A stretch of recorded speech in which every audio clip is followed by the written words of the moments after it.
Welcome to the France 24 Observers. This show is based on our network of observers. They're ordinary people who tell us what's going on where they are and send in photos and videos to document it. We check everything here in Paris and bring the best to you. We begin today with the plight of household workers in parts of the Middle East. In the Gulf countries and in Lebanon and Jordan, they have something called kefala laws. They allow people to bring domestic workers into the country by acting as their sponsor. When they get there, the workers find their sponsors have unlimited power over them. Take a look at what happened when one Lebanese employer decided he no longer wanted his Ethiopian maid. He first took her to the Ethiopian consulate. When they told him they couldn't send her back to Ethiopia, he decided to take her to the airport himself. In the end, the police intervened and took the young woman to a mental hospital. She ended up committing suicide on the 14th of March. Her name was Alem Deshassa. We asked one of our Lebanese observers, Ali Fakhri, about the video. Ali is an anti-racism activist. He says this kind of thing happens only too often. Lebanon's kafala law is one of the reasons this young woman killed herself. Under the law, work permits granted to immigrants are assigned directly to a Lebanese sponsor. So if a domestic worker gets fired from her job, she can also be kicked out of the country.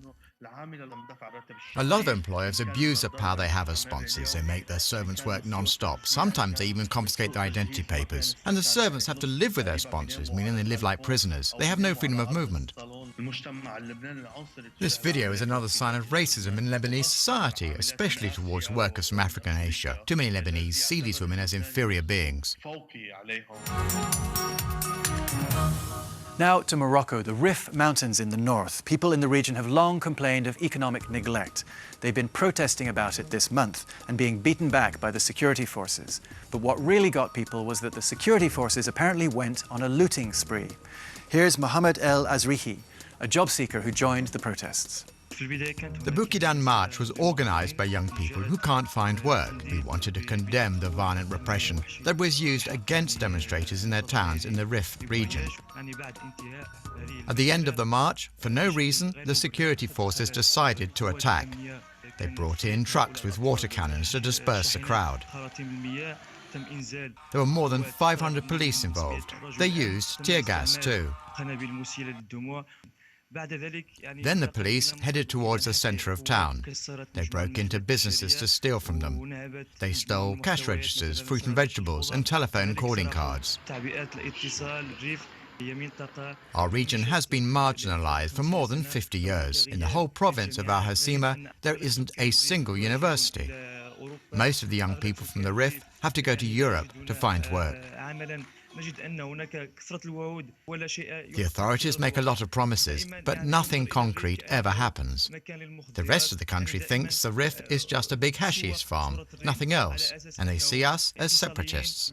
It's so bad that sometimes we don't even feel like we're full citizens of Morocco. It's not just the protesters who say the police looted. We contacted a restaurant owner who said police broke into his register. Local politicians are demanding an investigation. And now for our weekly roundup of the best images and stories sent in by our observers. First stop, Cairo and the imposing walls that have been built by the military government to discourage continued demonstrations. They've been up since protests flared again late last year, and people are getting sick of them, including our observer Shihab Diab. He got together with some other artists for a special No More Walls Day earlier this month. They painted the walls as a political statement, that you can wall people in physically, but you cannot wall in their ideas. Now another wall, this one in Maputo, Mozambique, courtesy of our observer Janet Gunter. It's called the People's Wall, and it's made for writing on. It was put up by a local newspaper called Verdade, or Truth. People walking by can write out their suggestions for the country. The paper's staff photograph the suggestions, classify them, and put them online, in the name of citizen journalism. Finally today, Henan province in China, along the Hong Kong-Beijing motorway. Police have come up with a new way to fight speeding.